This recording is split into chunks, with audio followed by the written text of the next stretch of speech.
Hello folks and welcome back to So What's New in the Biscuit Tin for episode 4, and we have an extra special guest today. I'm Jess. And I'm Sam. And we are very, very excited to welcome Chrissy to the podcast. Hello. Hi, Hello. We are super excited, and today's episode is going to be great. But before we dive right on in to our topic this week, which is Mint Project Dread, more about that in a moment, we've got to have some biscuit chat, don't we? Sam, what biscuit are you? Hit me. Wow, I am feeling quite classic today. I'm feeling a full-on, fresh out the packet custard cream today. Oh, I'm my goodness me. On form, bit of fun in the middle, new packet, lots of potential. I'm feeling custard cream level today, which I think is a much better sign than the day when I felt like a stale custard cream. So. Yeah, stale custard creams are just sad. They're not even like really dramatic soft. sad. They're just a bit wet. I know, why do they go so soft? It's weird. So weird. Oh, that's good though. I'm glad you're like vibing today. That's great. I mean, we're recording for the next hour or so that's a good sign. Yeah. I have had 2 Coke Zeros today, so that's probably keeping me going. For reference, anyone who's not listened, yeah, she doesn't have coffee or tea, which I still find confusing. Or she doesn't have proper tea. She has like herbal tea, but she doesn't have like caffeine. Chris's face at that point when she had I didn't drink tea or coffee. She doesn't. She just eats them. It's confusing. Oh. I don't know how we do this, I'll be honest. It's a sort of fundamental philosophical difference between the two of us. I have a cup of tea next to me at all times, particularly throughout this process. But yeah, Sam's Coke Zero. I do not understand this dunking business at all. Have you ever done it? Have you what? A hot squash? Have you had someone else's tea and had a dunk? Oh, no, I think that's rude, isn't it? No, sharing. I mean, isn't that like? Yeah, you've got to get consent for tea dunking. Yeah, I feel a bit strange about that. I would be like, can I help you? Get out my tea. Yeah. But also, I don't like milk. So, a really milky tea makes me feel vom, like that. Do you know what? So, Season 2 of this podcast, I'm really starting to know what Sam will eat and not eat, and likewise. But it is one of those weird things in my head where every time you say it again, I go, God, you are weird. But don't worry, I do love have a T-shirt that says "I am weird" on it, so don't worry. She's up front. So I mean, I'd have to dunk it in a hot squash, Chrissy, and I really just don't know how to do it. No! Look of horror in both. Oh my God! I cannot imagine. You know what's worse, hot squash or a biscuit in hot squash? But what's weirder is when someone gives me a hot squash in a glass. That's so weird when people do that. It's like, no, you have a hot squash in a mug. What, you have it in a mug? I have it in a mug because it's a hot If squash. anything warm shouldn't be in a glass. Yeah, because it's a glass. People who've given me a hot squash in a glass. It's just confusing. Oh no, that's weird. Mugs for hot drinks, that should be a fundamental drink rule. Yeah, exactly. Because also, as I once learned drunkenly to my cost, you can explode a glass if you put hot stuff in it, and once it's been cold, or vice versa. Because I accidentally I hate Diet Coke. That's my thing. I don't mind full fat Coke. Crack on, if I'm doing it, I'm doing it. But to me, Diet Coke tastes horrendous, and I don't know, I'm one of those weird subset of people. I hate gin as well. It's just it's horrible. You know how they say. I'll ask you something else in a minute. Yeah, go on then. Oh yeah. But basically, I put Adam's Diet Coke in my glass. Because I was like, I've run out of Coke. I'll have a vodka Diet Coke. It'll be fine. It wasn't. Spoiler alert, it was not fine. And I was like, what? No. And I rinsed it out in the sink, rinsed it out with boiling water. And then this was at 5 o'clock in the morning, so I wasn't necessarily thinking. I went and put a load of ice cubes in it, and I exploded a glass all over our kitchen. Just everywhere. It just put 3 ice cubes in, and it just shattered into a million pieces. So anyone who puts hot liquids in a glass is an idiot, because that's just not what they're for. That's like pouring a boiling kettle to defrost a car. You shouldn't do that either. No. But that also seems like you'd splash yourself. No, surely. You pour at distance. But as a kind of taster, then there are a certain subset of people who find that coriander tastes differently to the rest of us. Do you like coriander? Well, no. I don't know what it tastes like to everybody else. Yeah. So I don't know. if it's meant to be nice or. I mean, I wouldn't say it's pleasant, but it's not like soap or anything. Some people really don't like it, and they say it tastes like soap. And there is a set group of people all across the world who think coriander tastes like soap. Yeah, that is. I have heard of this, and it is weird. And I mean, know for someone me, who thinks that. Yeah, it's the old adage though, where it's like if you like gin, you can't, and you're presented with a vodka tonic and a gin and tonic, you can't smell the difference. But if you hate gin and you only drink vodka, you can instantly smell the difference. And it has borne out over my career. It's really weird. So do test it if you're a gin person, because I want to know if it's just weird. I'm surrounded by people with no sense of smell. Do you think I'm a gin person or not, Jess? I don't think I've ever seen you drink. Because you're always driving. I don't drink very often. Yeah, but I don't drink very often, no. I'm not teetotal. I mean, I could see you having gin, but I don't know if you're like a gin person, you know? I'm not anymore. I used to be. I used to be big into gin, but I'm not now. Ooh, okay. What do you drink now? Chrissy? What do I drink now? Mostly alcohol-free beer. There's no hangover. I don't feel crap in the morning. Non-alcoholic version. Beer doesn't Sorry? taste nice. The only reason to drink beer is to get drunk. And you I fully agree. And technically this counts as biscuit chat because alcohol is made from cereals, as are biscuits. So carry on, folks. So, you're probably closer to Jess's generation than mine, I'm going to go with, Chrissy. So that's probably you two. When you get to nearly 50 like me, you might have a different opinion. I don't know. I would say partially from my misspent youth, but also I have very specific, like I will only drink vodka, red wine, champagne, or cider, and that's it. I don't drink anything else. And I can drink all of those things and I'm fine. But I hate cocktails. I hate anything too sweet. I'm like, oh my God, go away. Just I want my drink to taste of a drink. See, that's where we differ again now. I love a cocktail. I love making cocktails as well. Chrissy, do you like cocktails? I like all the drinks. We're going to have to do an end of season party. I think that's going to be good fun. Oh my goodness. That's so funny. Now, I should probably tell you what biscuit I am. We haven't even asked Chrissy yet. No, we haven't. But we did promise we'd go first. So, yes. I think I am... Okay, weird reason for this one, but it works. I'm a penguin this week, which is, by the way, my windows are open and my voice is quite loud. So all my neighbours will have heard me just yell, I'm a penguin out the window. And I almost don't want to correct them. So I would say that because we often used to have them in the car when I was a kid, because they're obviously little and packaged. And I'm coming up to my driving test and I had such a good driving lesson today. And I just came out and I was like, absolutely vibing. And I was like, I really want a penguin. I haven't had any, sadly, because we don't have any in the house. But that's my vibe. I feel like a penguin today. I feel like sort of solid and chocolatey and nice car memories. Aren't penguin the biscuit and a penguin, aren't they bourbon biscuits? Nah. Ooh.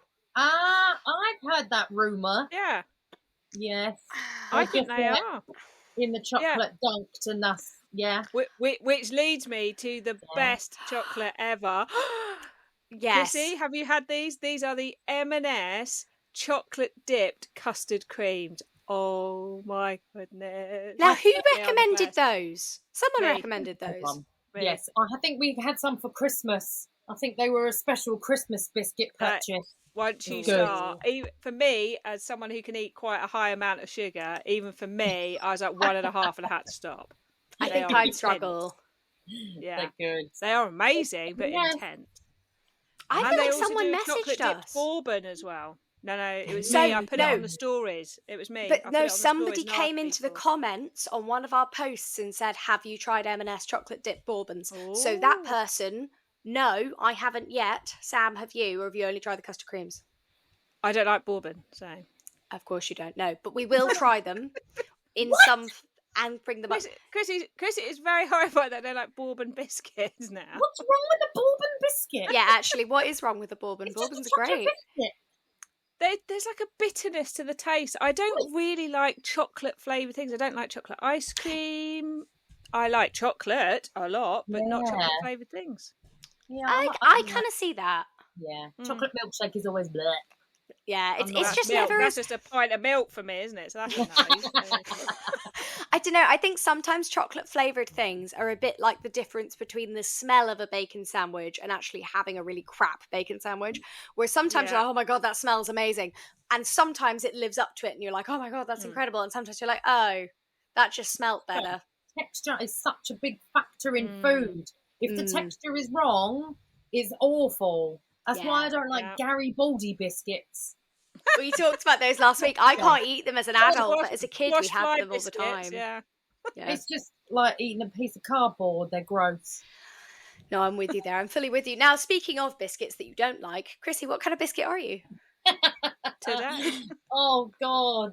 We've got Garibaldi's now at one end of the spectrum, so everything's only up from there. Yeah, worst biscuit of all time. It's hard for me to put myself as one biscuit, I think. I consider myself to be a bit of everything, but also a little... do you know the box of broken biscuits that you can get? Where it was kind of a little bit of everything, and everything's also a little bit broken, but still tastes nice. Like I love used that. To do those. I miss Woolworths. You used to be able to buy those. I can't remember what they were called. Were they called misshapes? Or was that the chocolate version? Yes, I think that was like a specific kind of pack. But my granddad always used to come back from the shops with a box of broken biscuits, and I love them. I love that though, because there's something... I don't know if anyone else gets this or if I'm just revealing myself to be the sort of ultimate perfectionist in some ways. There's something really satisfying to me about misshapen biscuits and misshapen carrots and stuff, because you don't sort of have to worry about them getting all rattled about and things. They're already broken, so you can just sort of dive in and no one knows how much you've had because there's a pile of broken biscuits. So it's sort of quite freeing in a way, you just dive in. Mystery box. A mystery. Oh, I love a mystery box. Oh, I love that so much. Do you I will never get them. Chrissy, do you have like any specific biscuit memories? Because Jess has a lot of specific biscuit memories. I have a lot of very specific memories generally, to be fair. I've got terrible memory, so no. Like, I am shockingly bad with memory. So if it's... But is that to do with you saying, I like all of the alcohols? Could be. Could be a mild factor in that. But I remember very, very weird things. Like, I'm not good at remembering. Like, husband will remember, oh, do you remember that day when we went here and did this? And I'm like, no. Or films. I cannot remember films. I'm terrible at remembering films. But I once watched halfway through a film before I realised I'd seen it before. I thought we've all done that. But, yeah. I'll know where a certain pencil is in my whole house. So some things I'm good at remembering, some things not so much. That's fair. Everyone's different. My sister doesn't remember anything from the last 10 years, really. We had to tell her where she lived when she did a visa application. She's like, where have I lived for the last 6 years? I'm like, I don't know. Like, I'm not you. Like... Well, I rely on my Amazon address book to remind me of my old addresses. Now that is insane to me, considering I remember like license plates and postcodes from when I was a kid. Do you? Just like random stuff. Goodness. Oh God, yeah. But then I have like a weird sort of semi-photographic memory. I can remember stuff that's written down and like that I've seen places instantly. But if you ask me to remember like, oh, do you remember? I don't know. It's really weird because I remember when songs came out. I have a very like associative memory because I go, oh, I remember this because I was doing this at the time, or this was happening, or like I'm quite good with that kind of thing. But if you say, do you remember where your keys are? I'll be like, oh no. No, see, now that's the opposite. I can remember, like, if you took me somewhere I'd been like 10 years ago and plopped me down, I could recognise it and remember my way back around. So, like, once I've been somewhere, I can remember the way to get back out. And, like, a bit like you were saying, Chrissy, other teachers used to tease me because my cupboard would always be a mess. But I could say, oh, yes, that folder you want is on the top right behind the blue box, behind the tissue paper. That's amazing. And that is a skill. Now, bringing it slightly onto sewing, I know we're going to talk more about the main topic in a second, but Chrissy, I have to ask, your top is stunning. Thank you. Oh, yes. So, freshly made, half and half puzzle top. I finished at the weekend. And it is now stunning. I'm living in it every day, so it's great. I love it. Honestly, is that leftover fabric from the puzzle dress? It is indeed. I had 2 1 meter of the blue and 1 meter of the orange left, and I was like, I need to use it. I had to. So yeah, It just I've looks more stunning. than the dress. I've not even worn that dress yet. So for our listeners, Chrissy's got, it's Nerida Hansen fabric, isn't it? Yes, so Nerida Hansen, and it's the puzzle cotton poplin. So it came in like 4 different colorways. So the top is like a blue with a lilac, and the bottom of what I'm wearing is the orange with the pink. And that's a very Ghani inspired tie front top, isn't it? Yeah, so it's one of the super popular like tie front tops that are everywhere. There is so many different places I've seen that you can get like patterns for this, or free follow along tutorials, and I've seen people making them out of like men's shirts, or so many. But this particular one is from Small Museum, and I have 2 of her patterns now. She's done the Tate romper, which has been around a lot everywhere as well, which I've got a Tate romper as the full romper, and I recently just made a full dress version out of the Tate romper, which came out fab. And that was the one you done for the Laura Ashley curtains, isn't it? Yeah, my Liberty curtains, yes. And I wore it to a wedding on Saturday, and it kind of nicely ties into this, because I wore it and I was like, oh my God, I feel amazing. Like, this dress is amazing. And then I looked at pictures the next day and went, oh my God, I look like a walking curtain. Like, what am I doing? It was amazing. Like, honestly, it's one of those things where I feel like my mind plays tricks on me sometimes with how things look.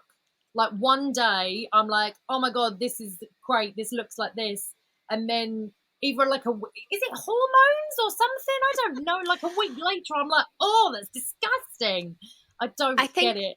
There is a phenomenon about looking at yourself in photos. So I had this recently as well. I made that dress for my sister-in-law's wedding. And I loved it. Saltwater slip, and it was the bright orange and pink one, and I adored it. It was so great. And I felt phenomenal in it on the day. I got a couple of photos Adam took of me where I looked great, and then in all the official photos, I don't know what's gone on, but I'm like, I look ridiculous. Like, I look absolutely baffling, because I think it doesn't help. Everybody around me's wearing green for some reason. It was not a green themed wedding. There were just a lot of people in green, and I was like, what is happening? I'm in a photo with 7 people and everyone else is in green. There's just me, like a fucking highlighter on the end. So I do think sometimes you look back and you go, oh, because a photo is a moment of time. It can be unflattering, or you're your biggest critic. But I don't understand that, though. I honestly can't wrap my head around how you can be the same person and look completely different in like a 10-minute time frame. Like, it's magical. But it's like the moon, isn't it? When you take a picture of the moon, it never looks as good as it is in real life, does it? It's very true. It was a quote I saw, and I thought it's true, because actually the way I feel in what I wear makes me feel great, and actually the moon looks great, but you try and take a picture, it's like, no. So I try not to look at other people's pictures of me now.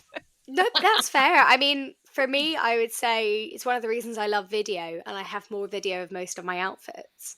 Because I feel the same reason I vlog as well. I don't know if you guys find this.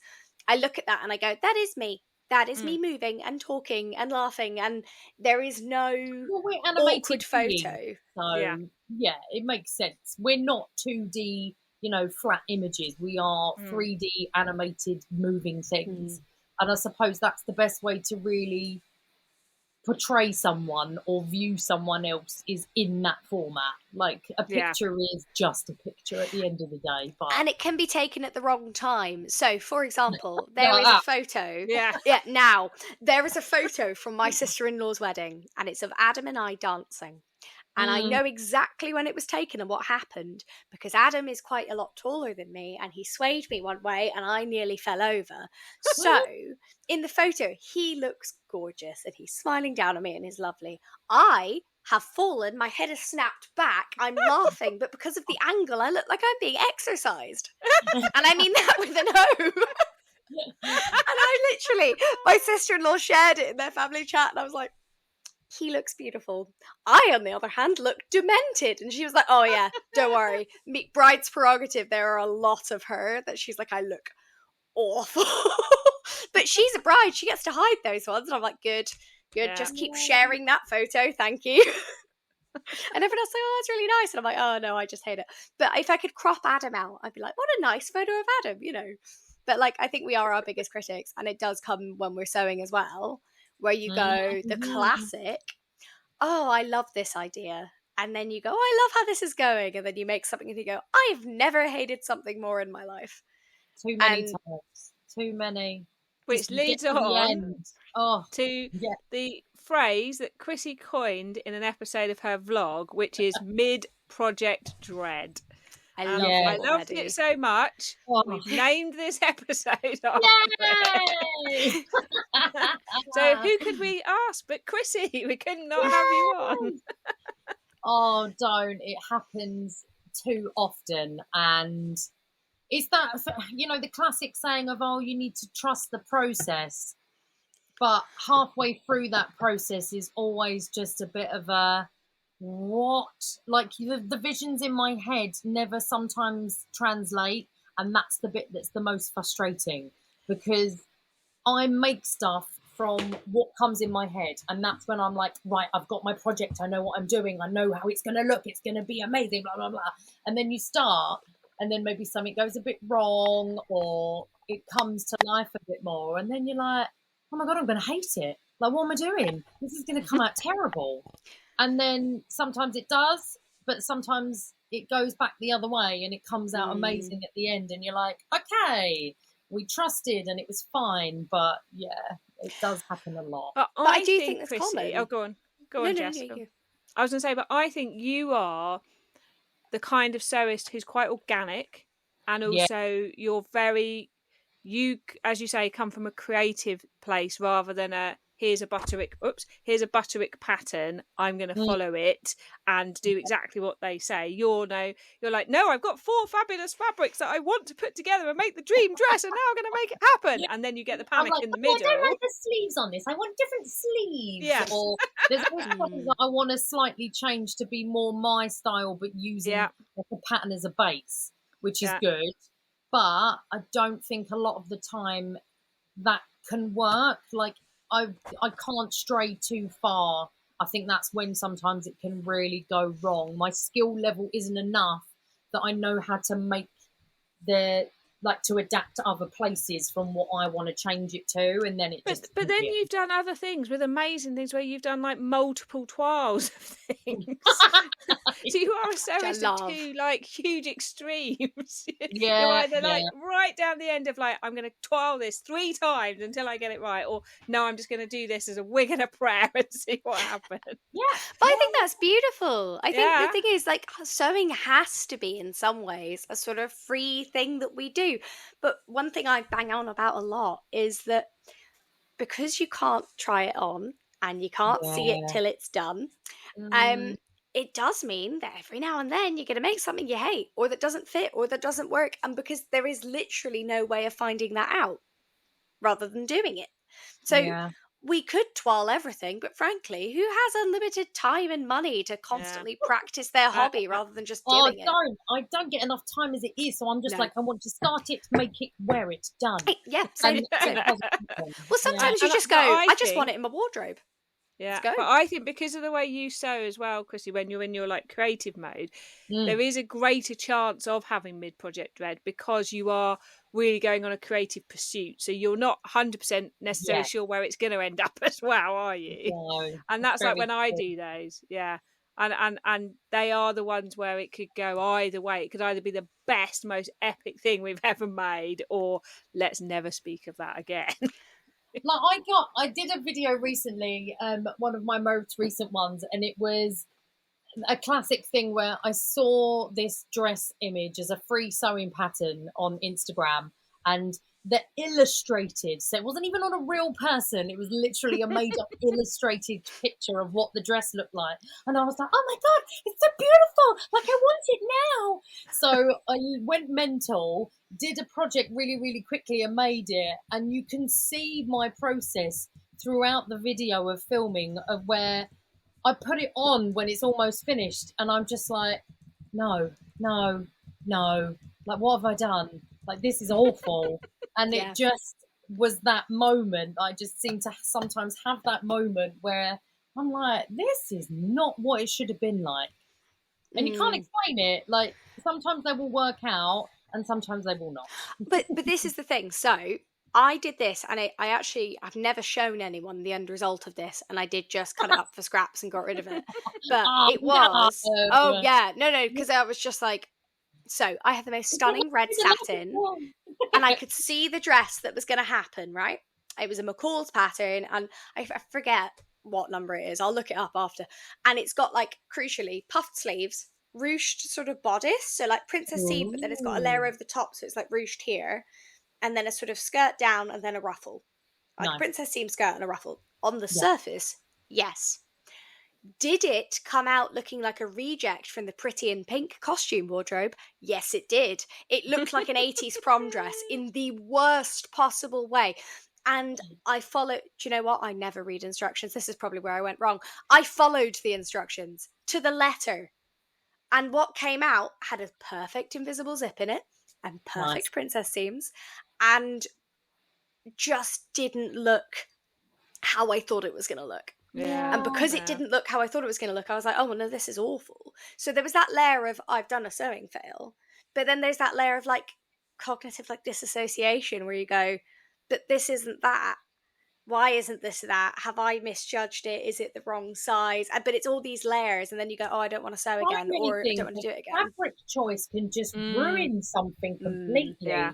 Like, that's such a massive thing, I think, as well. And that's a learning process too, of the frustration of spending so much time and putting so much effort into one thing, and just realizing, oh, if I'd have used a different fabric, it possibly could have had a completely different outcome. But it is exactly as you say. Like, I think the problem is as well, you just don't know. So you look at this stunning fabric and you go, that could be like that. And sometimes I think you ignore the fabric composition or properties because you go, that's a nice pattern. Yeah, definitely. Exactly. Now, or, you know, I get swayed into all these lovely, like, vintage looking, like, summer dresses, and I up there on top of my wardrobe in a box is haunting me. The one I made made up the pattern as I went along. It was like in these pink sort of vintage fabrics. It looks horrific on me, and I think it's just because I can't wear pastel, and it's just like,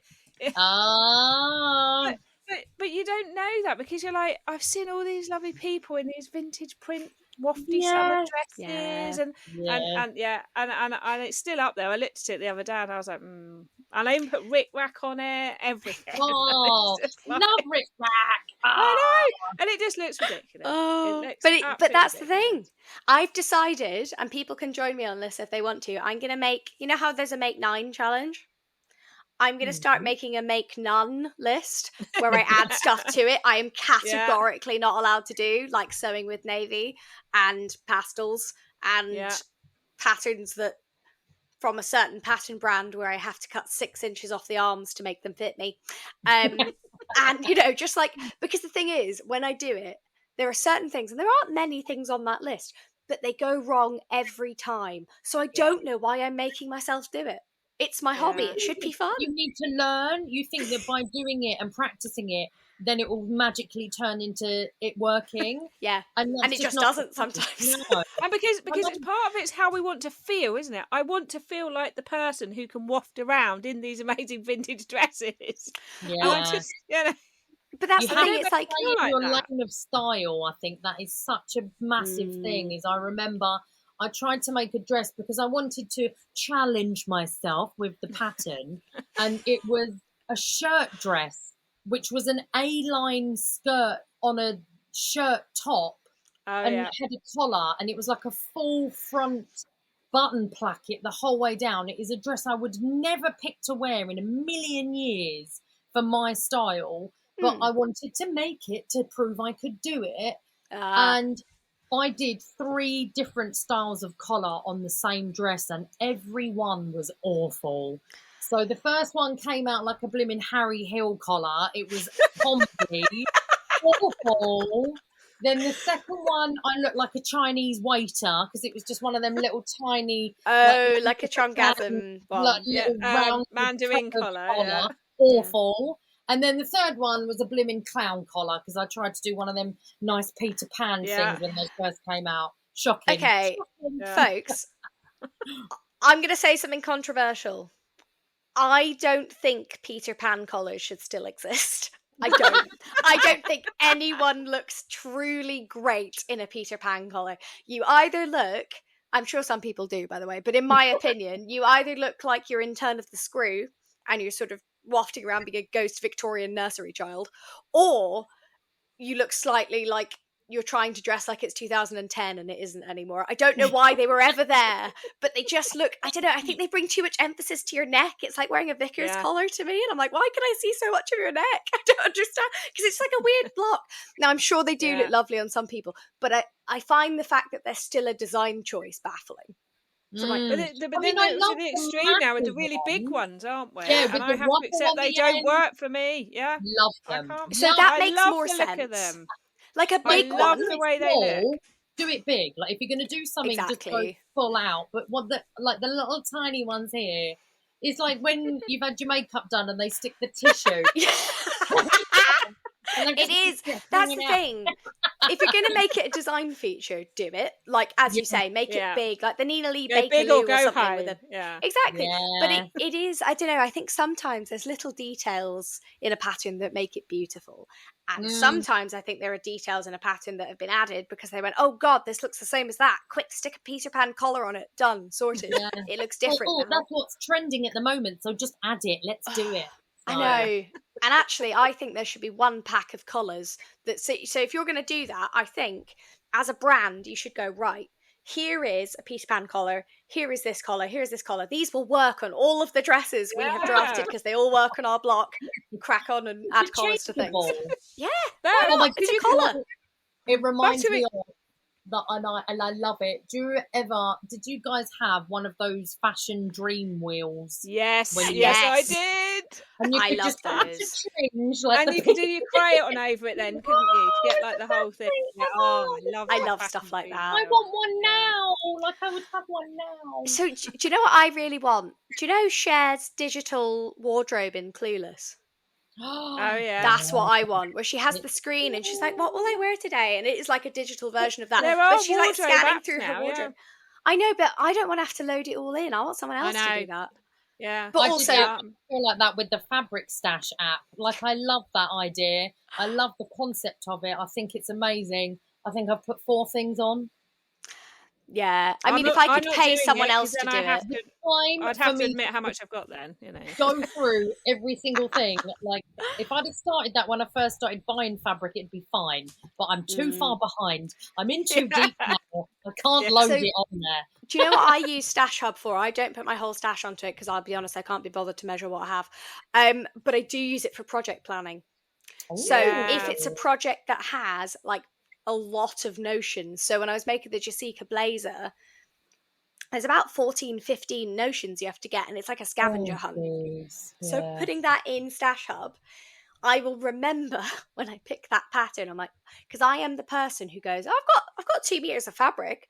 I can do it, it's fine. And then you go, oh no, I need buttons and I need a zip and I need hook and eyes and I need this and I need that. Yeah. So with patterns like that, I upload them so that if I project plan and I go, right, I'm going to use that pattern, I click on it and it goes, you need to buy all of this. And I'm like, I do. Okay, I'm not going to do that. Or like, I'm going to look around, see what I've got. And Chrissy, I feel like you are a middle of the night inspiration project person, are you? Like you get an inspiration. Yeah, I'm like a comes out of thin air. See, and that's what some people are using it for, because I saw the other day someone say when they wake up in the night they put it in the project ideas. I love that. Yeah, I'm like that too, Chrissy. I've got more ideas than time. It's so long. It is so long. I don't even know. Like, and I hate when it gets like that, because then, like, I literally I know that I've got loads of other things to do, but I'm already halfway through a 3rd version of this top. I don't need to make another one, but because I've got too many other things and I can't process which one to put at the list, I mean, Sam, me and you really need to pull our finger out with what we need on to our collab that we've only half done. We're getting a little bit distracted off of that one, Yes. but we'll get back round to it. We'll get there. But this is what, like, there can be sometimes too much inspiration and too many things that you want to do that then you don't know what to pick, and that's tricky. I have to sit down with a notepad sometimes, and I just write them all down, and then I pick because I'm like you, Chrissy. I'm like, I've got like 15 things that you could lock me in a room for 2 weeks and I'd come out and I'd be delighted because I'd actually done the 15 things. Like, no one talked to me. Someone just shoved food under the door and I'll be happy. Oh, heaven. We could do that, Chrissy, like a Big Brother version where we're just out, the rest of the world shut out. We just sew for 2 weeks. You imagine having a big house full of loads of people who sew, and that's all they do. And you watch my God. That would be the best. And if someone just provided me with food as well, because Jess, I know you're like that. When you get into it, you forget to eat as well. Oh God, yeah. No, I don't sew for like nice little manageable intervals. No. I sew for like 9 hours at a time, or like if I'm sitting down and I'm doing it, then I'm doing it. And like Sam has seen me at the socials. Finishing. Just like, I want to finish. Now, I think this comes back to the mid-project dread stuff, though. Does anyone else feel like when you get halfway through something, or you get to like a stage with it, and then you have to break off to do something else, or life happens, or you move house, or whatever, and then you're like, oh, I need to go back and finish that, but the inspo may not still necessarily be there, and you're like, I don't want to go back. I need to, because I need to empty my project envelopes. Yeah. Oh, and then I just tip 2 in together so I can use the envelope for someone else. That is a level of chaos I will not do. Or they then migrate to the box on top of the wardrobe, which is that you need to be finished, but I don't want to look at you for a bit, and I want the envelope. Can I keep mine at your house? Can we do that? Ben won't notice. And then I want the project envelope, but I don't want to put the other pattern away. So then I found like a cardboard carrier bag. So then I just tipped all the paper patterns in there, and I made myself have to sit and watch a movie and put them all away. Sometimes it's the only way. I mean, I did pretty much what Chrissy is doing now, and instead of making my wedding dress 2 of the collabs I'm doing this month and something else, I just made another pair of Closet Core Pietra shorts, even though I've made that pattern 3 times. It's just really what it's on. When you find a pattern that you make and it's really easy and it's really simple and you know it's going to come out, you're just like, I want the satisfaction of just doing it. I just want to do it. And that's just, it's the other thing is, okay, I'm going to have a moan for a second. I am very, very privileged. I have 2 sewing machines. One of them is being an absolute goodness at the moment. I'm not. I've really tried. I'm not. I don't love how one of my machines is behaving currently. And the other one, I've lost the sodding bobbin plate. So I can't use it. And I don't know where it is. Can you lose that? I don't know. I've had a sewing machine for 7 years. I've never lost one, ever. But it's a testament to my mental state currently. I've got so much going on that I took it off to fill a bobbin and then realised the machine wasn't plugged in, and then a plumber arrived at the door. So I went down to do that, and then I came back and went into a meeting, and then I put my sewing machine away so I could put my laptop down, and then 2 days later I got my sewing machine out and was like, bobbin plate's gone because I never put it back in. I just moved my sewing machine, and I'm really worried I've hoovered it up. So I really want you'd to hear sew. that. If that went in the Hoover, you'd hear that. I'd hear that, but I can't. Do you know what? And then I was looking for it, and I smacked my head off the desk, and I just went, I'm going, that was on Saturday, and I was like, I am going to bed now. Yeah. And I slept for like 6 hours. In the broken bed? There's a mattress Oh my God, don't. I am currently recording, guys, sat on a mattress on our bedroom floor because our bed gave up after 6 years. I have a photo that I will share. I think we know who the actual broken box of biscuits are. It's clearly not me. I don't think I'm a full box. I'm just. Is there like the moon in Mercury or something? Because I managed to go today to work without my laptop, and there are no workstations at work. So I went to do a job that requires a laptop for the entire job without the laptop today. Oh my Literally, god! I I had think my work phone, and that was it. And I was trying to like work on my work phone. Oh god, Just like- that's so bad. If it makes you feel better, Oh. I have done exactly that, and I spent a whole day in London because I couldn't go back because I was in London. Yeah, I was like, I have no laptop, and I work in the IT team now, and I had to go to my yeah. boss, and I was like, can I borrow a laptop? And he's like, you not got yours? And I was like, there's a long answer, and no, no, I don't. Yeah. And he just looked at me with like such disgust, like really the one thing. And I was like, we can't borrow them. They don't exist. There's no stations or there's no anything. And spares. I'd been within 20 minutes. I was like trying to look like I was reading paperwork and things before we went into a meeting, just trying to look busy. And then, of course, my group manager says, "Oh, can we just go through that thing that you sent me?" And then I had to admit I didn't have my laptop and ask her to print it out so I could talk to her about it. No, not Okay, on that's paper. bad. No. Oh my god, I do think something is going on at the moment because Yeah. I desperately want to sew, guys. I really do. I just need the world to stop imploding and let me use my sewing You machine. Yeah, have I'm to trying to just think what you ride that when that happens, though. Like, there's been, like, I did a whole video that Sam, you did the vlogger box about, where I Oh, yeah. literally imploded with just everything being too much, and you have to just be like, no, no, like I can't. I need to stop. I need to just step away. I need a week off, I think. I think I need Yeah. a week off. Yeah. But you it did a is- great thing yeah. there, Chrissy, is you started small and built yourself back up again, didn't you? So you started I with like did, but really little mine was projects. Mine was because purely I had a massive confidence knock in my ability, and because Right. it wasn't going, again, in my head, it wasn't going exactly how I figured it would go, because I worked it out in my head, oh, I just need to do X, Y, Z, and then this will be the outcome, and none of that happened. Mhm. And so it really then made me just think, I can't do this. What am I doing? I can't sew. Who do I think I am?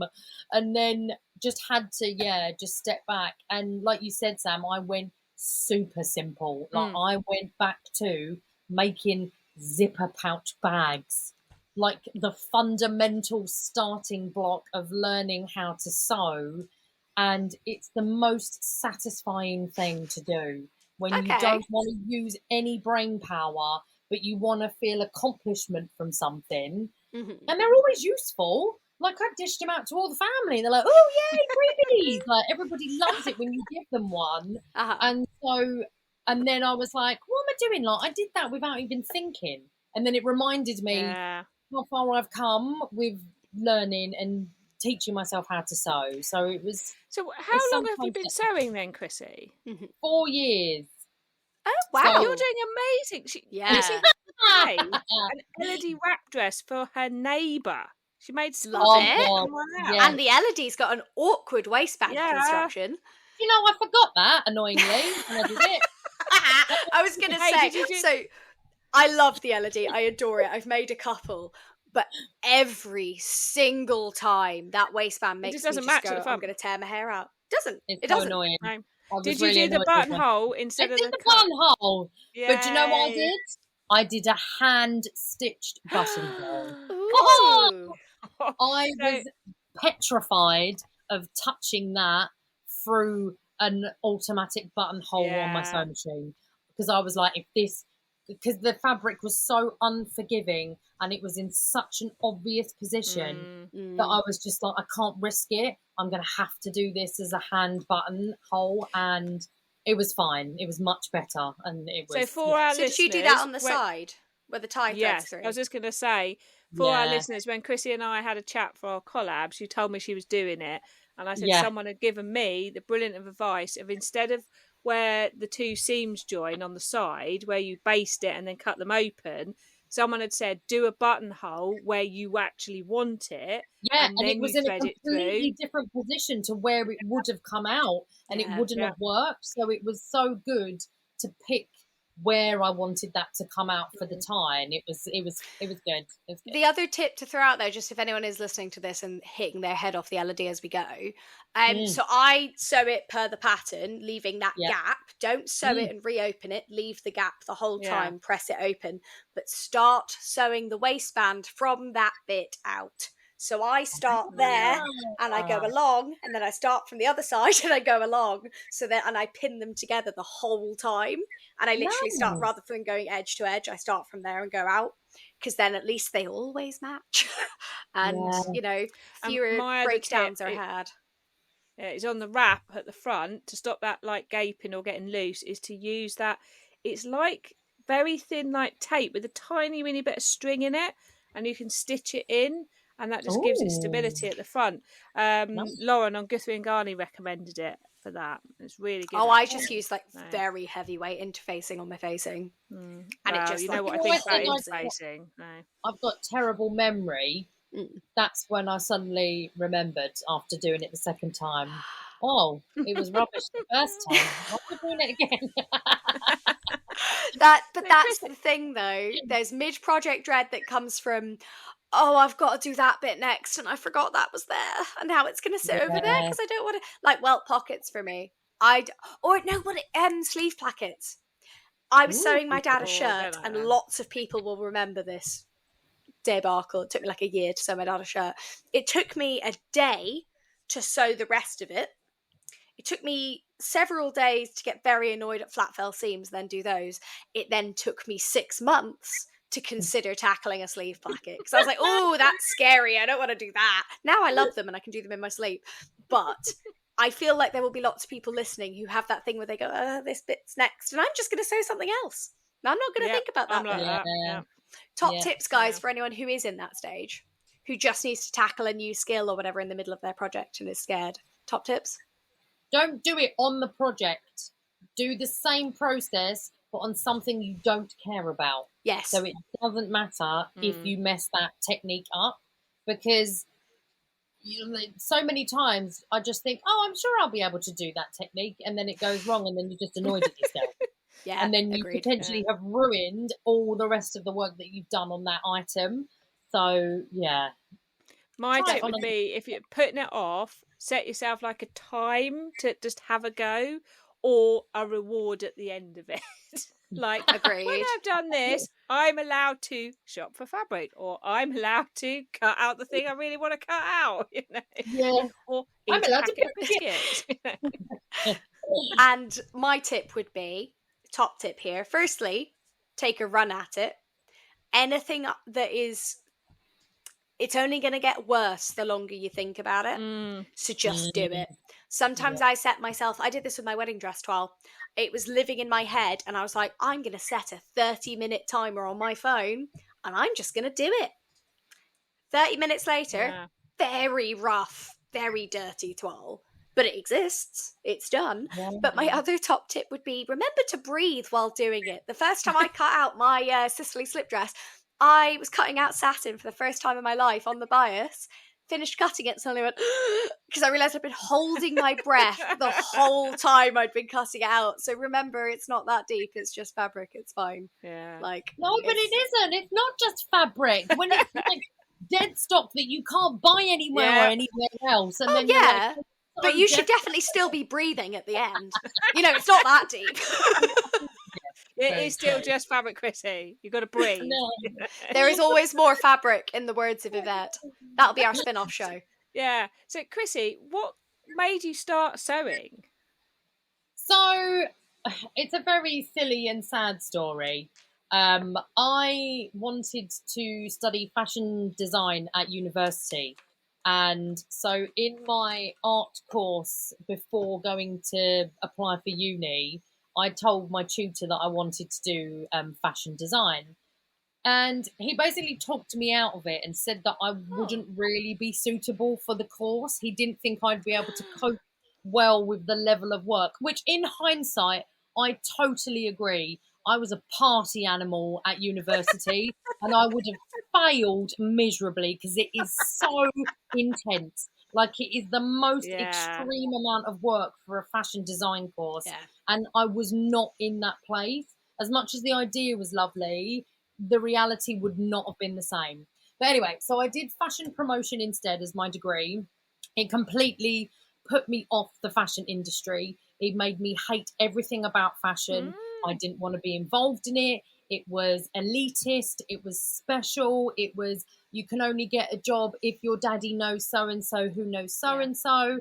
And so I just was like So completely you had a over it Wizard by of that Oz moment. You saw behind the Yeah. curtain then. Yeah. Yeah. So then went and lived my life, kind of forgot all about that and ever thinking that it was something I would ever want to do or enjoy.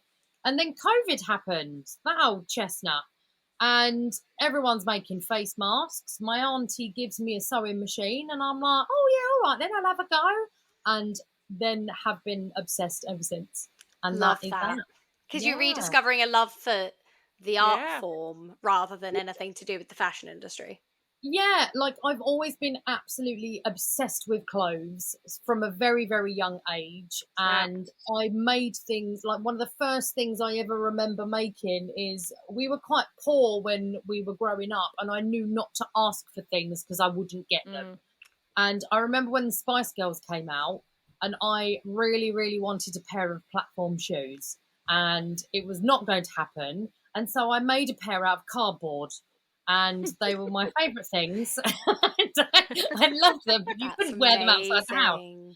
And I kind of just have always had that thing where I want to make the things that I like. I want to, I don't really know what it is, but I just love that process of seeing something, thinking, oh, I'd like that, and oh, I can do that. Like people Yep. do it with, their houses, or they do it with like other hobbies. You kind of just think, oh, I can give that a go.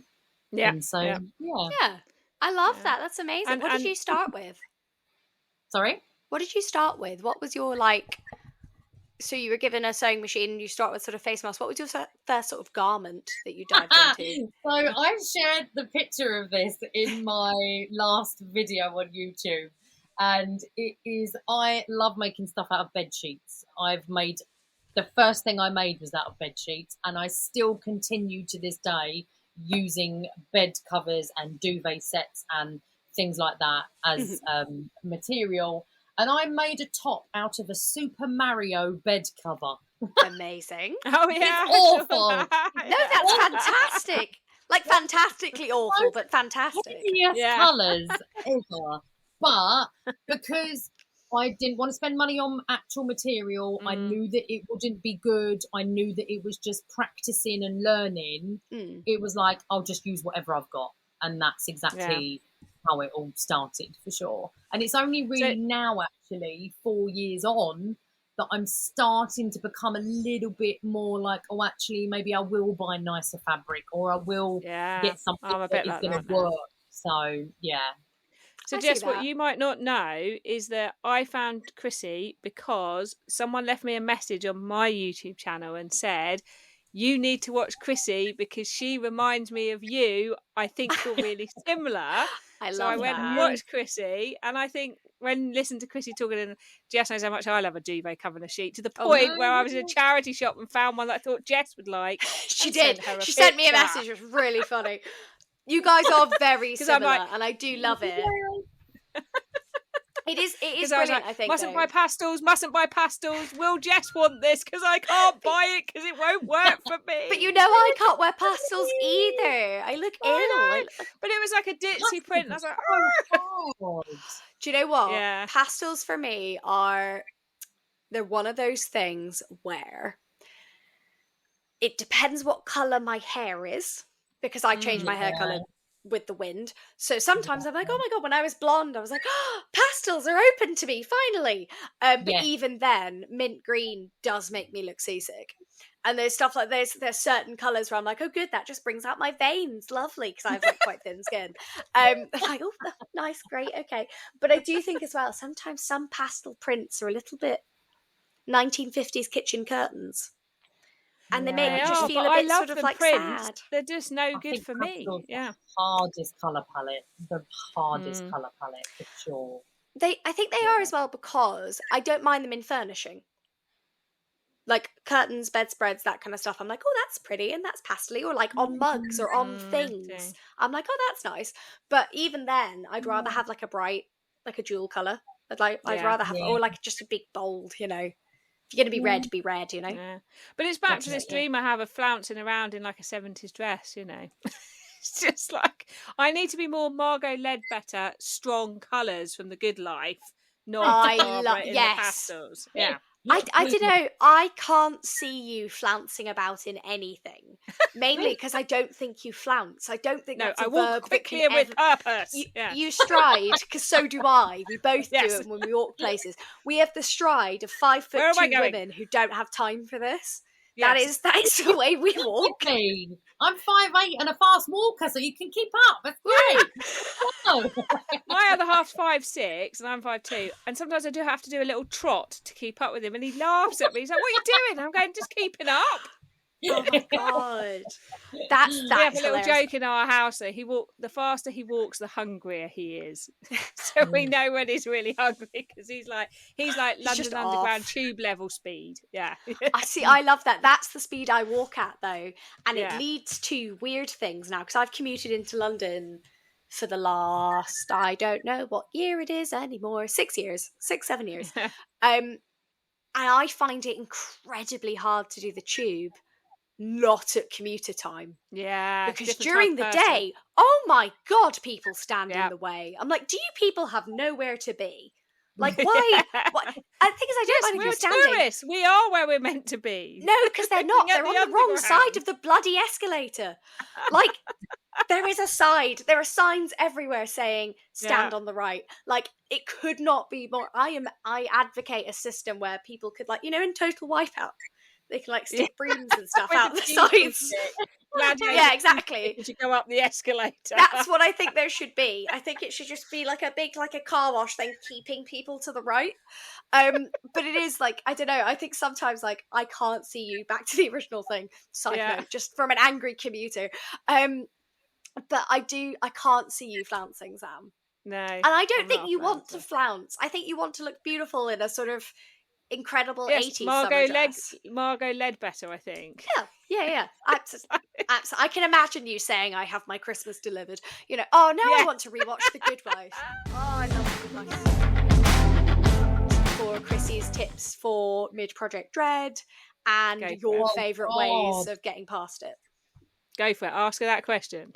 I don't know if I've ever got past it. Is that why you coined the term? You're just sitting in it, but at least it has a name. Stuck.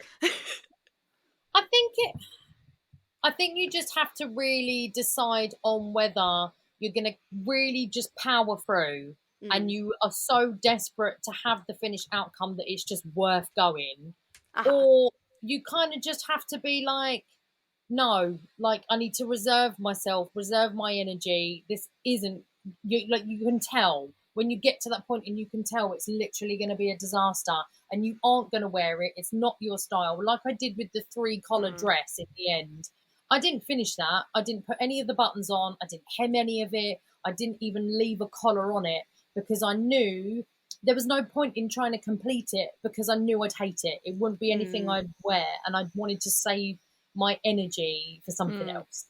So, which is so important.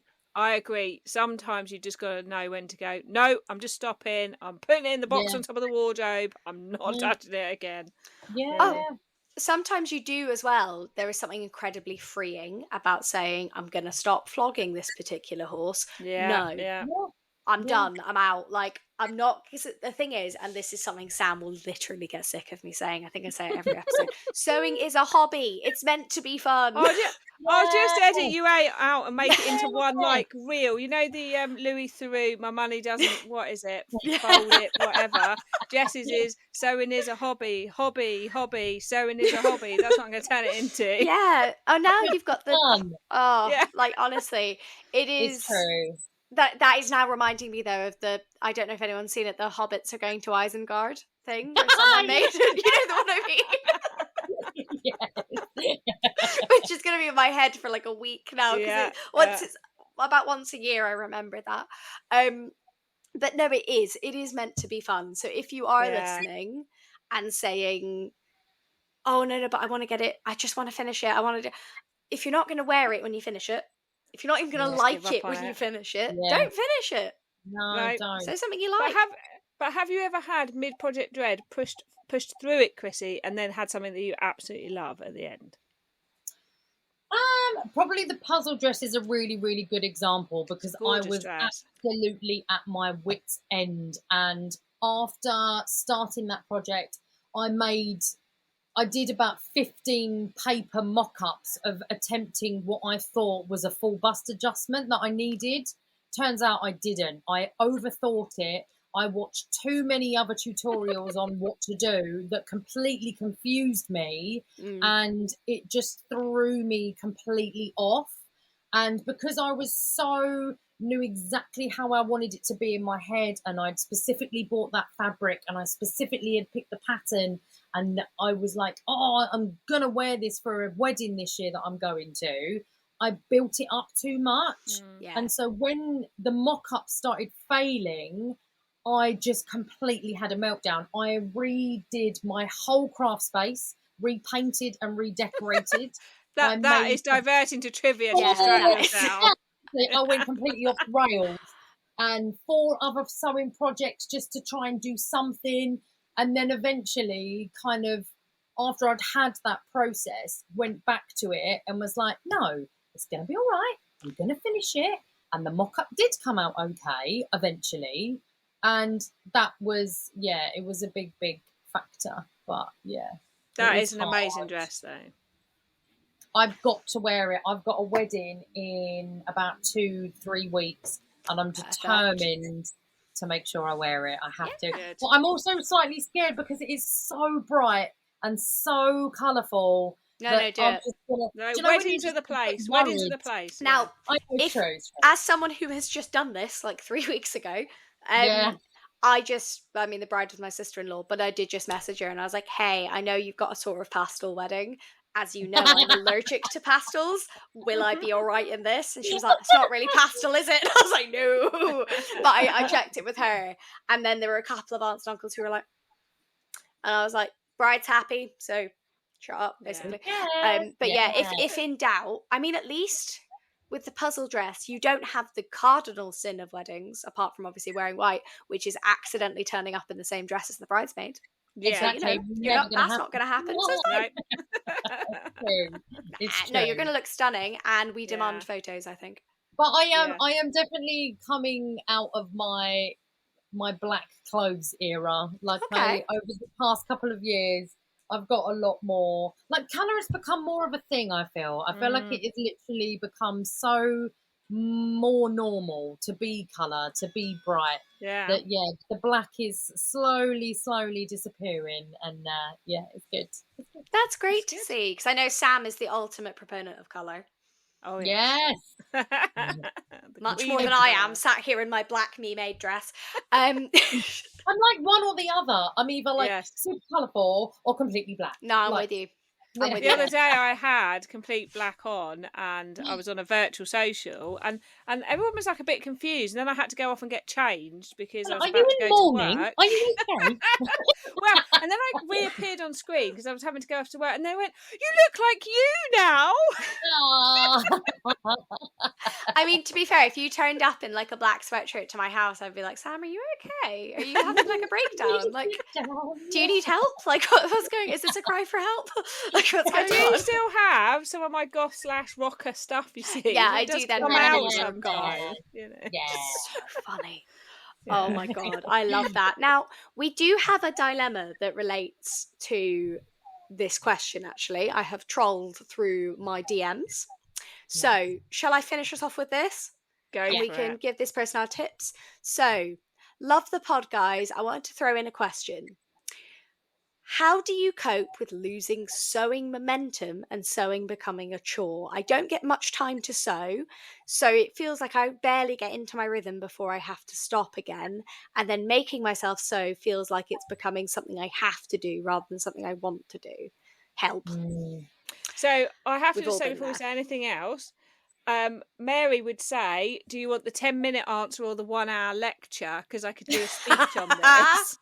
I want that clip of Mary saying that at the beginning of every episode we do. So yeah, I mean, I'll let everyone else go first because that is my life, squeezing sewing in, and I think it's the same for you, isn't it, Chrissy? Tell me about it. Honestly. Chrissy, you're the guest. Kick off. Go Give for an it, answer to this Christy. person. So I have a full-time job that is not home-based, and I have 2 children, and so sewing and fitting it in is literally like what I try and attempt to do all the time. Juggle things around, move things, or something else comes up and then it gets pushed aside, and then you get annoyed because then you can't do what you want to do because something else takes priority. And it does get frustrating. So I understand that part where you then also feel like you don't want to feel like you're scheduling it in like you do with everything else in your life. You want Because it you to have be to do that relaxed. with work, or you have to do it with, chores and stuff. And you don't want to feel like, oh, well, if I just make sure I've got an hour here to make sure I put it in. That's not an enjoyable, fun hobby then, is it? That's you turning it into a chore. So I suppose trying to not put it too much into parameters of that, of saying, oh, well, I need to make sure I schedule it into my day. Like, that's then too, for me, that feels like then it's too chorey. I'd say so. Yeah. But I it's tough. I mean, we're all just trying to battle through and just sew all day. It is a hard one. I think the thing I'm going to throw to this person is, are you sewing the amount you want to or the amount you think other people are sewing? Is that your rhythm of sewing? I don't sew every day. I sew once a week. And I sew once, maybe twice. And that's fine for me. And pick something you're really desperate to get back to, because then it will feel more exciting to want to go back. Because hearing have to means something's gone wrong there, and maybe like Chrissy was saying, go back to making little zippy pouches or something that that feels successful. Or is it because they're making something for someone else? Because I have just started recently delving into the realm of people asking for me to make things for them, and I've just done my first one and stressed out about it, and I said to myself, I'm not going to sew for other people. And then a friend came and messaged me and said, look at this dress, do you think you could make it? And it was so amazing that I stupidly said yes. So I would refer you to season 1, episode 4, where we give strong advice about how to say no. I have very strict rules about this. I don't sew for other people. I sew once a year. I relent. She literally sent me this dress, and I saw the picture and went, I want to make it. I want to make it, and that's where I've gone wrong. I shouldn't have looked. No, don't look. If you're gonna say yes because you've looked, don't look. Because for me, I just look at it and I go, hell no, it's my hobby. Stop trying to steal my hobby. Go away. Until once a year, when my eldest sister, she doesn't want things as presents. She'd rather I make her something. Yeah, so that's fine. But I would say for this person, think about when you want to sew, because if you're forcing yourself to sew, it's like trying to go to bed at a time that isn't the time you get tired at. You can't force yourself to do your hobby when you have free time. You need to think about, when do you like sewing? I'm happy to sew well into the evening or first thing in the morning. Oh, no. No, I'm like first thing in the morning kind of sewer, So first thing in the morning, I do stupid things though first thing in the morning, like not putting a bobbin in my machine, or forgetting there's no needle, or like that. I like what I do. So for reference, actually, obviously you, sorry, not you, because there's 2 of you, Chrissy and Sam, you both have full 9-to-5 jobs. Yeah. I have 3 jobs, so I don't have, but I have 3 jobs that take different times of my day. So I work part-time here, I'm a lecturer as well, and I do my PhD. So I work 7 days a week. I don't have days off, but I work weird hours. So for me, sometimes I'll go, like today, Adam was out at a driving lesson because his was before mine. So I was like, great, he's out the house for an hour. I'm going to film a vlog while he's not in the background because we're in a 1-bed flat now. So for me, I was like, I don't sew in the afternoon. It's not really enough time for me to get into my groove because I know I need a good chunk of time, but it is long enough for me to film. So like trying to make notes or have a mental note of like, I love sewing once everyone's gone to bed. I like getting a bit of time because I'm I'm a night owl anyway. I'm useless at that time of night. But like just thinking about what you like, because if you're forcing yourself, 4:00, brilliant, my kids aren't here, I'm going to sew. But that's not when that's when you want to sit down with a cup of tea and a book. You're not doing yourself any favours. Like, I suppose, like find your time that works for you and think, well, if I've missed that window, doesn't matter. There'll be another day with that time window. Like, don't fixate on it being the be all and end all. Because like you said about the whole how much in reality people actually sew. What they show on Instagram or Facebook of sewing isn't happening every single day. Like, Yeah. that's No, not God, no. reality. And I would say some people like use little snippets of time to do all like the preppy bits. So like Liz the baker, so she talks about how when she's got 10 minutes, she'll fill her bobbins, those kinds of things, because then when she sits down to sew, all the prep is done. And Yeah. what I do is yeah, it's good, isn't it? And what I do is, as Jess knows and the listeners know, I have a big batch cutting session. So when She I've does. got, Oh yeah, you yeah, said. when I've got a I big really chunk want of her to cut time, out my stuff because I hate doing it. batch cut, because then out. when I've got these snippets of time to sew, I've got like a choice. So I'm excited because it's like, what do I want to do a bit of? And you've got to also work out what kind of sewer are you? Are you a start to finish one project, or are you actually, I can get my overlocker out and do a lot of overlocking and then I do all the other stuff later? Because depending on what kind of so I'll overlock like all the sides on 3 jersey tops for an hour, put it all away because I've got to work, and then later on I'll do all the twiddly finishing bits. So Which it's that whole Quite nice. Yeah, I don't. So I overlock a lot of things at once because I don't have space to leave my overlocker out. So if it's Neither do out, I, it's the yeah. same as the ironing board. If the ironing board is out, I will interface anything near me that needs to be interfaced because there's like I don't want to do it otherwise. keep away from me, keep away. But it is one of those things where I literally go, right, ironing board is out. That's from this project. That's from this project. That's something I need to mend. That's here. Everything's coming because I'm not doing my actual ironing. God no. So I'm just like, right, what needs to be done? And the same with my overlocker. If I've got it out for a project, I will look in the mending bag and be like, right, is anything in there? Literally, like there's a dress that's on my chair that's waiting for me to get my overlocker out for something else. And when I have it out, I'll quickly redo a seam. But sometimes it can be so much mental pressure to get everything set up and to do it I was all. just about to say, I think that is also another massive factor. I am really, really fortunate that in my conservatory space in my house, I fought tooth and nail with the rest of my family and said, no, this is for me. This is my room. And so everything is permanently out.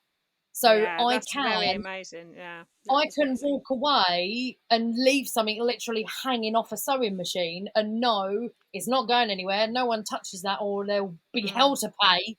And so that is the biggest thing. Before I had this space, when I did start just sewing on the dining room table, it was a lot harder to get the motivation to be bothered to get everything out, plug it all in, work out where stuff's going to go. So just that, I think, is another thing. And it's all part of the mental load, isn't it? I don't have a sewing more room. tidying up and all of that after. So I'm lucky I'd shut the door and pretend it's not there. Yeah. I don't have a sewing room, so the desk that I sit at for my job is the desk I sit at to sew. So I have to move the sewing machines, but what no one can ever see is what the floor looks like. And I think I was telling Jess the other day, I have been to your house, Sam. I've seen the floor of that room. Yeah, and it was like he was trying to walk to avoid the landmines as he came in to speak to me. It was just, and today he said, "I'm not going to come in because I'm scared." And then at one point he wanted to come in and knock something. He went, "But I tried." It's like, I've got to work now for 4 hours before I can take a lunch break, so it's just all over there, and then I'll shut the laptop for lunch and get it back. And see, I don't know how you guys sew in lunch breaks. I can't. I love like. It. I mean, I feel like I don't do anything. If I'm gonna sew, I want to sew. I want to stick a film on, and I like a minimum of sort of 90 minutes. Of like, this is my time, because I am the kind of person who doesn't take my own time.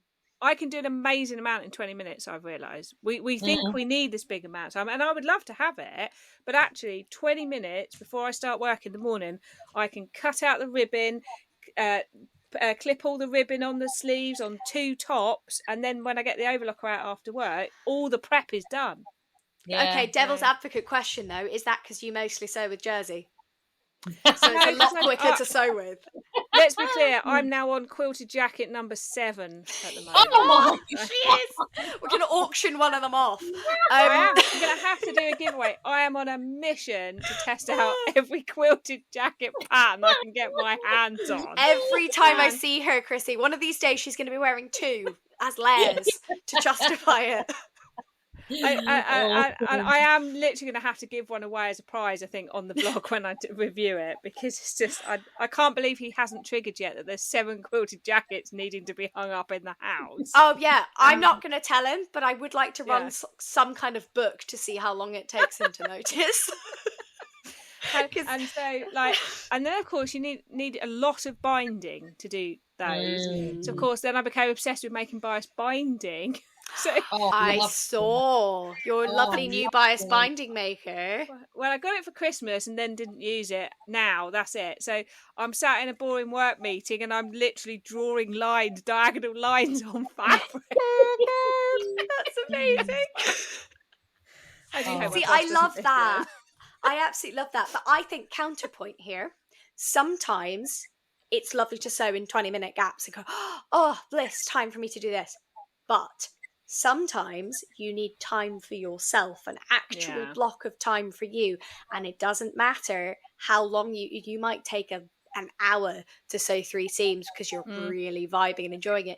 In the same way that I love the fact my hair appointments are 6 hours because they are away from everything else, and I don't really have phone signal, and I don't have a laptop, and it is enforced time for me. So some people, you might want to say, look, I can't sew every day, but 2 hours on a Saturday morning while the kids are at swimming and my husband takes them or whatever, that's yours, and you get that. Like, you might find it easier to demarcate a bigger block while something else is happening. And then you don't have to be like, oh God, I haven't fit it in today. You can go, I've got my Saturday sewing day. It's fine. Or like, I've got my X time. Or you can do it like 3 times a week or whatever. You can get time back by not doing the dusting. I can tell you that now. You don't need to do it. I fully agree with that. Yeah. No thanks. Oh my God. It is, right, when your house starts looking dirty, go out fabric shopping. And then Yeah. And just put a piece of fabric over that bit. No one will see it then.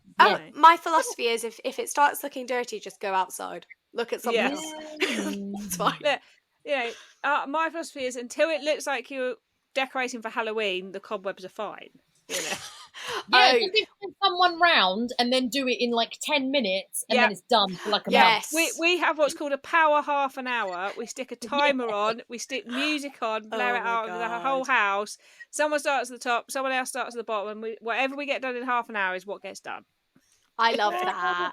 But I think you can do the same with sewing. I think you can. I do, yeah. No, I love that. I do. I think that, to be fair, we have a cobweb-free house, but that's because I am the arachnophobe's arachnophobe. So if I see a cobweb, then we are hunting the house to find what made that. That is not the an option. spiders catch the flies, so I'm happy. Yeah, I don't like them either. I have fly traps on my plants. Spider! Yeah, I knew I'd achieved spider friendliness in our house when Tilly was little, and I turned around and she was scooping one into her lunchbox. No. I can't even do cartoon spiders. I just can't. Like, it's an absolute no. But all of this to say, find your space, find your time, and remember that this may not be about sewing. Not to sound like your friendly neighborhood psychiatrist. This might be more about taking time for you, whatever that looks like. And it might be that that's not happening. And all 3 of us, I'm sure, know that when you don't have time for you, everything else suffers.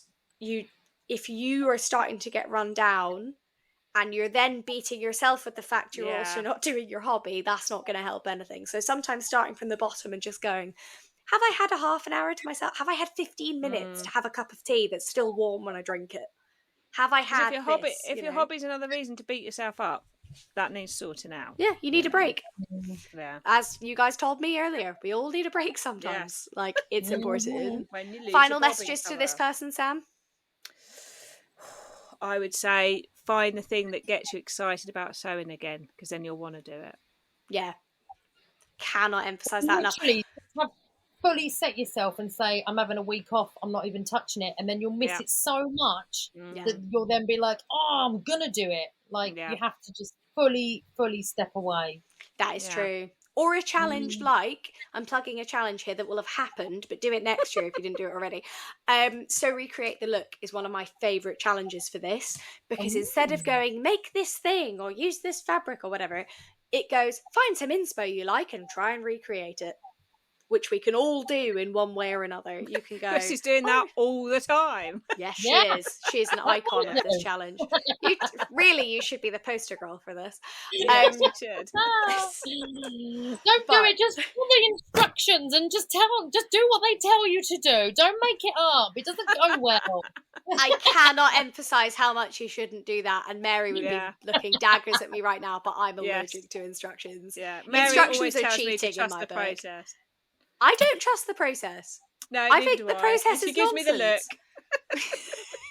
The problem is, though, right, there are so many different ways sometimes to do something that it's hard to know which way's right. Like, it's like, I hate it when there's a sewing pattern, for example, with sleeves, when they don't do it as a set-in sleeve.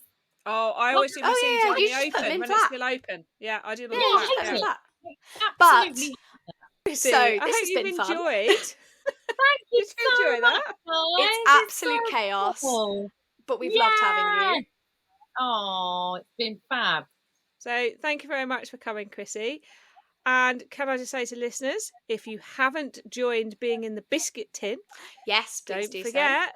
You can join our extra special Biscuit Tin Club, become a biscuiteer, where you get bonus content, newsletters, all sorts of things. The details will be in the show notes. They will. And if you want to follow Chrissy, where can people find you?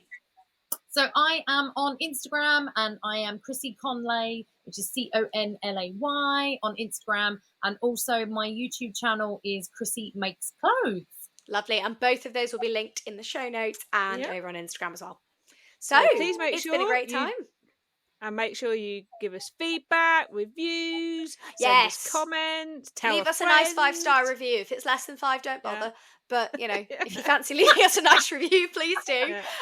We've loved this episode. We are halfway through season 2 already somehow. And it's been a blast, guys. So let us know if you're enjoying it. And new Biscuit Tin members or biscuiteers, I'm determined. If you want to be called something different, let us know. If not, but let us know if you're enjoying it. Yeah, Sam's decided that one, so this is not a democracy. So please let us know. But thank you so much, guys, and we'll see you next time. Bye. Bye.